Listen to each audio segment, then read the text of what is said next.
मेरा प्रश्न आपसे यह है कि अगर आपके पड़ोसी राष्ट्र आप पर चढ़ाई करे तो क्या आप शांति की माला लेके उन्हें शांति का पाठ पढ़ाएंगी कि विश्व शांति के लिए युद्ध अनिवार्य नहीं है? तो क्या आप उन पे हमला कर देंगी? जरूर। क्या आप ये नहीं जानती? अपने राष्ट्र को बचाने के लिए हमला करना जरूरी है। अगर आप शांति की माला पढ़ती रहेंगी तो वो आपका गला काट के हमारे देश में घुस जाएंगे। और इसका परिणाम क्या होगा? उसका परिणाम होगा, मैं बताती हूँ। उसका परिणाम अशांति होगी। अगर कोई युद्ध हाँ, तो अशांति हमें नहीं चाहिए, हमें शांति चाहिए, इसलिए तो युद्ध को मना कर रहे हैं। अगर आप शांति का पाठ पढ़ेंगी तब अशांति होगी, क्योंकि अगर आप शांति का माला लेके खड़ी हैं कि नहीं हम युद्ध नहीं करेंगे तो हमारे देश का क्या होगा? मैंने ये कदापि नहीं कहा कि हमें युद्ध नहीं करना चाहिए। युद्ध हमारा आखिरी विकल्प होना चाहिए। पहले हमें शांति वार्ता करनी चाहिए। वही मैं आपसे पूछ रही हूँ। पहले शांति। कृपया बहस नहीं, इसको प्रश्नोत्तर ही रखें। आप प्रश्न करें और उत्तर की प्रतीक्षा करें, फिर प्रश्न करें। अगर जरूरी है उसको बहस नहीं बनाएं। आइए प्लीज अपनी जगह लीजिए। आइए गौतम। मेरा नाम गौतम मिश्रा है।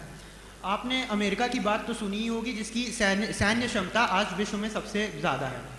यही देखकर उसका व्यवसाय बढ़ रहा है, क्योंकि जब दूसरे देश देखते हैं कि अमेरिका सैन्य रूप से कितना शक्तिशाली है तो उसका व्यावसायिक लाभ होता है। दूसरे देश आकर वहाँ पर उसकी जो अपने व्यवसाय का इस्तेमाल करते हैं, वहाँ लगाते हैं, और इससे अमेरिका को कई लाभ होते हैं, चाहे वो आर्थिक हो चाहे सामाजिक। तो इस पर आपके क्या विचार है? तो क्या युद्ध करके हम लोग विकसित हो सकते हैं? युद्ध की बात मैंने नहीं कही, मैंने कहा सैन्य क्षमता। आपने कहा कि सैन्य क्षमता भारत की भी। आपने कहा कि युद्ध और शांति कभी एक दूसरे में संबंध स्थापित नहीं कर सकते, तो मैं यही बताना चाह रहा हूं कि युद्ध और शांति में संबंध स्थापित हो सकता है। धन्यवाद आप दोनों को। मैं आमंत्रित कर रही हूं अगली प्रतिभागी Parigya Singh, girls high school Allahabad से, पक्ष में अपना रखने के लिए। मैं Parigya Singh, girls high school एवं कॉलेज से आप सभी को नमन करती हूँ। हमारे आज के वाद विवाद का विषय है विश्व शांति के लिए युद्ध अनिवार्य है। शांति हमारे जीवन का बहुत ही अहम मकसद होता है, ये हम सब बहुत अच्छे से जानते हैं। मेरा ये मानना है कि युद्ध जिसकी चर्चा हम अनादिकाल से करते आए हैं, जाहिर सी बात है कोई ना कोई ऐसी वजह तो रही होगी जिसकी वजह से युद्ध जैसी विभीषिका का जन्म हुआ। तो मेरा ये मानना है कि अगर आज के समय में, आज हम 21वीं सदी में जी रहे हैं, आज अगर युद्ध उत्पन्न हुआ है तो उसका सबसे बड़ा कारण ये है कि हम न्याय चाहते हैं, और न्याय अगर होगा तो शांति अवश्य मिलेगी, क्योंकि न्याय युद्ध के माध्यम से ही प्राप्त होगा। क्योंकि आजकल देखा जाए तो इतनी क्रूरता बढ़ गई है हमारे दिल और दिमाग में कि हम प्यार के माध्यम से तो चीज़ें नहीं समझा सकते हैं। देखा जाए तो आजकल लोगों के अंदर एक दूसरे के लिए इतना विवाद हो चुका है, एक दूसरे के लिए इतना ऐसे भाव आ गए हैं कि हम प्यार से समझाना आजकल नामुमकिन हो गया है। 21वीं सदी में जहाँ हम जी रहे हैं, जहाँ इतनी क्रूर चीज़ें हो रही हैं, वहाँ पे प्यार जैसे शब्द को पूरी तरह से सिर्फ उसी पर डपते रहना मेरे हिसाब से गलत होगा। क्योंकि न्याय अगर न्याय हमें युद्ध के माध्यम से मिलता है तो मेरा मानना है कि युद्ध बहुत ही अनिवार्य है।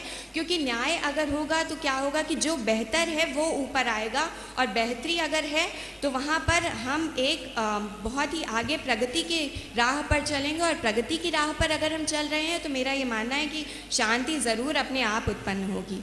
इसी के साथ मैं अपने भाषण का विराम दूंगी। धन्यवाद।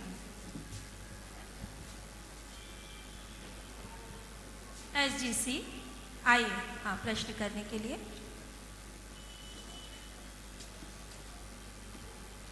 मेरा नाम तान्या त्रिपाठी है। जब युद्ध का अर्थ ही टकराव है तो युद्ध से शांति कैसे आ सकती है? देखिए, युद्ध का अर्थ टकराव है। सबसे पहले आपके प्रश्न के लिए बहुत बहुत शुक्रिया।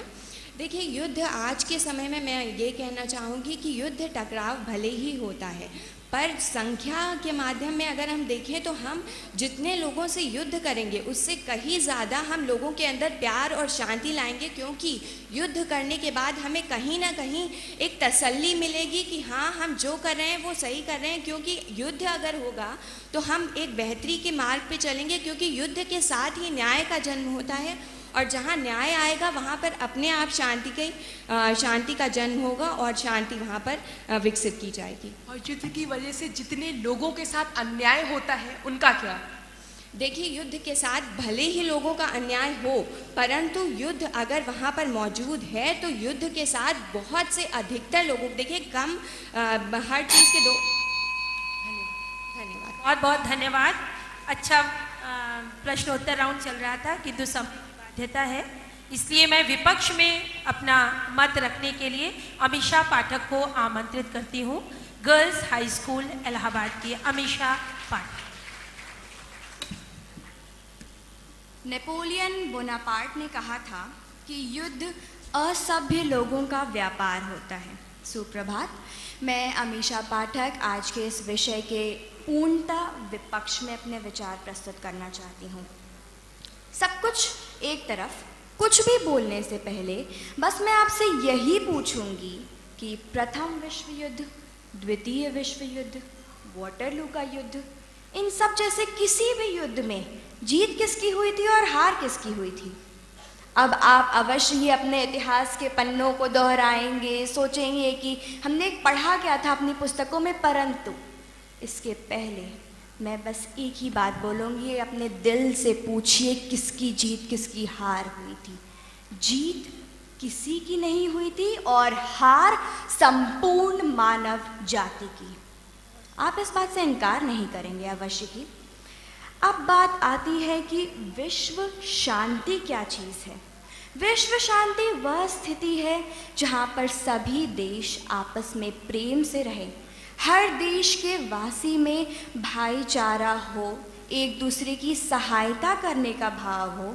ऐसा ना हो कि अगर कोई उत्थान पे जा रहा है तो उससे ईर्ष्या रखें और किसी का पतन हो रहा है तो उसे और पतन की तरफ ढकेलें। सभी देश एक दूसरे को समान समझे और ऊंच नीच का कोई स्थान ना हो।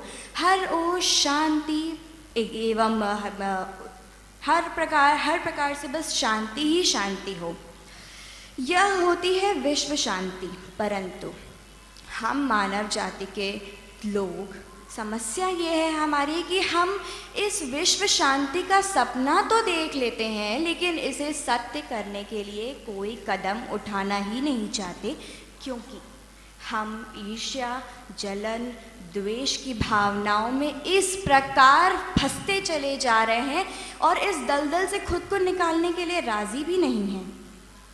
मैं बस यही कहूँगी कि महात्मा गांधी ने कहा है कि आँख के बदले आँख लेने से संपूर्ण संसार अंधा हो जाएगा। बस एक बार उन आँखों के, उन बूढ़ी आँखों के बारे में तो सोचो जो अपने सरहद पर गए हुए बेटे का इंतज़ार कर रही हैं। एक बार तो उन बूढ़े कंधों को तो सोचो जो अपने बेटे के जनाजे को उठाने के लिए अभी राज़ी भी नहीं है। उन सूनी कलाइयों को तो सोचो जो समय से पहले जिनकी चूड़ियाँ टूट गईं। उन मांगों को तो सोचो जो समय से पहले उजड़ गईं।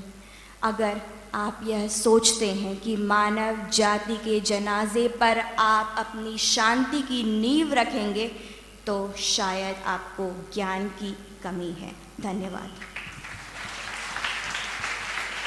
धन्यवाद अमीषा। अमीषा से प्रश्न करने के लिए आमंत्रित करते हैं एसजेसी, आइए।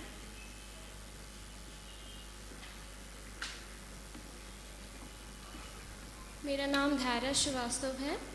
जैसा कि आपने कहा कि कुछ कोप उजड़ गए, कुछ मांगे उजड़ गई, तो अगर वहाँ युद्ध नहीं होता, हमारे सैनिक वहाँ खड़े नहीं होते, तो क्या ये पूरे देश में कितनी करोड़ मांगे उजड़ी होती, कितने करोड़ कोकें उजड़ी होती, कितनी कलाइयाँ सोनी होती। मैं उत्तर दूं?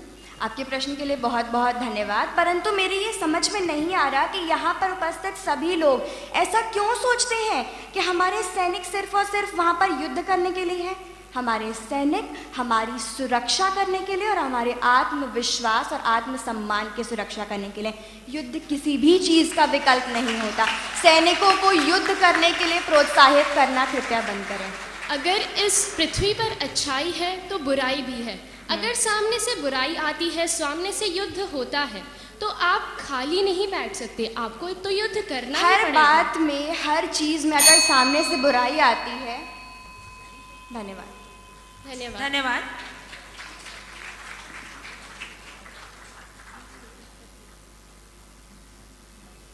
सेंट जोसेफ स्कूल रिहंद नगर दूर से आई हुई हैं हमारी प्रतिभागी धैर्य श्रीवास्तव, पक्ष में अपना विचार रख रही हैं। इनके लिए, क्योंकि ये इलाहाबाद से नहीं है, दूर से आई, तो जरा एक बार बहुत जोरदार तालियां बजा दीजिए। आप आरंभ करें।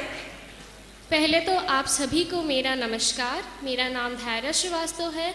मैं SJS रिहन नगर की छात्रा हूँ और आज मैं पक्ष पे बोलना चाहूँगी। जब जब इस संसार में कमज़ोरों पर अत्याचार हुआ है, तब तब खुद ईश्वर पृथ्वी पर उतरे हैं और उन्होंने दुष्टों का संहार किया है। तो क्या आज ये बोलना गलत है कि विश्व शांति के लिए युद्ध का होना अति आवश्यक है? अगर इस पृथ्वी पर अच्छाइयाँ हैं तो इस पृथ्वी पर उतनी ही बुराइयाँ भी हैं। ईर्ष्या, द्वेष, अंधकार, आतंकवाद जैसे ज्वालामुखियों को शांत करने के लिए हमें खुद भी एक विकराल विशाल लहर का रूप लेना ही पड़ेगा। तब तक हमारी ये ज्वालामुखी शांत नहीं हो सकते जब तक हम खुद एक लहर नहीं बनते। आज हम दूरदर्शन देखते हैं तो हम जहाँ भी देखते हैं लगता है युद्ध क्यों हो रहे हैं, इतना खून खराबा क्यों हो रहा है। तो इसका एक मैं सरल से उदाहरण के साथ उत्तर देना चाहती हूँ कि अगर किसी फसल में कीट लग जाए तो उस फसल को बचाने के लिए उन कीटों का विनाश अति आवश्यक होता है, नहीं तो वो पूरी फसल बर्बाद हो जाती है। आज ISIS जैसे दलों का विनाश करना अति आवश्यक है, क्योंकि जब तक इन दलों का विनाश नहीं होगा, आप में से कौन कह सकता है कि मानव जीवन में शांति आ सकती है? ऐसा कोई नहीं कह सकता, क्योंकि अगर सामने से बुराई आ रही है तो अच्छाई उसका विनाश करके ही हो सकती है।